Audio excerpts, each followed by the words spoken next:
نحمدہ ونصلی علی رسولہ الکریم اما بعد۔ حضرت عثمان بن عفان رضی اللہ عنہ اسلام کے ابتدائی ایام میں حضرت ابو بکر صدیق رضی اللہ عنہ کی دعوت پر ایمان لائے۔ رسول کریم صلی اللہ علیہ وسلم حضرت عثمان رضی اللہ عنہ سے اس قدر خوش تھے کہ یکے بعد دیگرے اپنی تیسری بیٹی بھی ان کے نکاح میں دینے کی تمنا فرمائی۔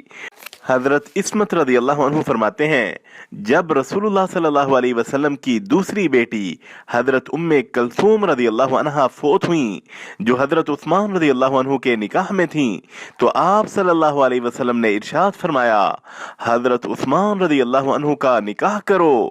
اگر میرے پاس تیسری بیٹی ہوتی تو میں اسے تیسری بیٹی بھی دے دیتا۔ اسے طبرانی نے روایت کیا۔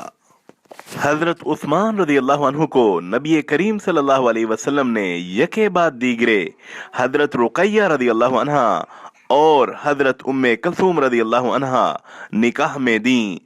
اسی لیے حضرت عثمان رضی اللہ عنہ کو عہد صحابہ سے ہی ذو النورین کے لقب سے پکارا جاتا ہے۔ حضرت عثمان رضی اللہ عنہ اپنے کریمانہ اخلاق میں رسول اللہ صلی اللہ علیہ وسلم سے بہت زیادہ مشابہت رکھتے تھے۔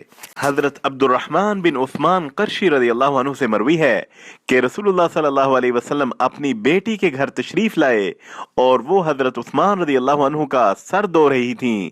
آپ صلی اللہ علیہ وسلم نے ارشاد فرمایا، میری بیٹی ابو عبداللہ یعنی حضرت عثمان رضی اللہ عنہ کی خوب خدمت کرو۔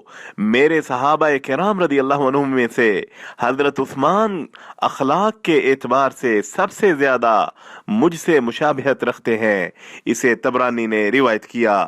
وصلی اللہ علی النبی الکریم۔